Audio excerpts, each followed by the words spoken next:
लाडक्या बहिणीसाठी अतिशय आनंदाची बातमी आलेली आहे.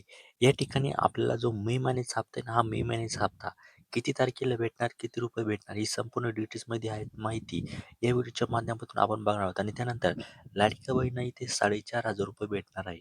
हो, काही लाडक्या बहिणींना 4,500 त्यांच्या अकाउंटमध्ये इथे जमा होण्याची दाट शक्यता आहे.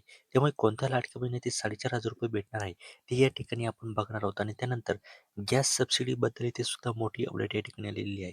₹350 ते लाडक्या बहिणीच्या अकाउंटवरती जमा होणार आहे. ते सुद्धा कोणत्या लाडक्या बहिणीच्या अकाउंटवरती जमा होणार आहे, ते आपण इथे लेटेस्ट अपडेट या ठिकाणी बघणार आहोत. तत्पुरती इथे जो आपला मे महिन्याचा हप्ता ना, हा मे महिन्याचा हप्ता कधी जमा होणार आहे, ते या ठिकाणी आपण इथे बघणार आहोत. बघा, मार्च आणि एप्रिल महिन्याचे 2 महिन्याचे ₹3,000 एकत्रित जमा झाले आहेत.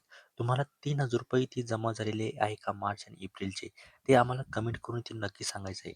त्यानंतर ज्या पात्र लाडक्या बहिणी यांना आता अशी आशा लागलेली आहे, की त्यांचा मे महिन्याचा हप्ता नेमका कधी जमा होणार आहे. तर बघा, 10 ते 15 जूनच्या दरम्यान ही जो हप्ता आहे ना, हा हप्ता आपल्या अकाउंटवर इथे जमा होऊ शकतो.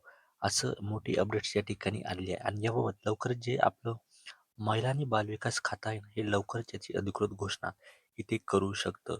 त्यानंतर आता कोणत्या लाडक्या बहिणींना हा जो हप्ता आहे, तो इथे भेटणार आहे. बघा, ज्या लाडक्या बहिणींना मार्च प्लस एप्रिल याचे पैसे भेटलेले असतील ₹3,000, त्यांना हे जे पैसे आहे ना, ते इथे भेटणार आहे. परंतु यामध्ये आता तुम्ही म्हणाल की ₹4,500 नेमके कोणाला भेटणार आहे? तर बघा, ज्या लाडक्या बहिणींना मार्च आणि एप्रिलचे ₹3,000 इथे भेटलेले नसेल, त्यांना ते 3,000 आणि मे महिन्याचे ₹1,500 असे मिळून ₹4,500 त्यांच्या अकाउंटवर इथे जमा होणार आहे. याची अजून अधिकृत घोषणा इथे झालेली नाही, परंतु असं होऊ शकते की आपल्याला 2 महिन्यांचे पैसे जे आहे ना, ते एकत्रित इथे भेटू शकते. म्हणजे ₹4,500 त्यांना भेटणार आहे. आणि त्यांना मार्च आणि एप्रिलचा हप्ता भेटलेला असेल, त्यांना फक्त ₹1,500 इथे भेटणार आहे. हे सुद्धा इथे लक्षात ठेवणे गरजेचे आहे. त्यानंतर ज्या लाडक्या बहिणींना गॅस भरून आणतात, गॅस भरून आल्यानंतर आपण त्यांना तिथे 950 किंवा ₹1,000 त्यांना पे करतो. आणि त्यानंतर ज्या उज्ज्वला योजनेच्या लाडक्या बहिणी असतात, त्यांना सबसिडी म्हणून ₹350 त्यांच्या अकाउंटवरती जमा होतात.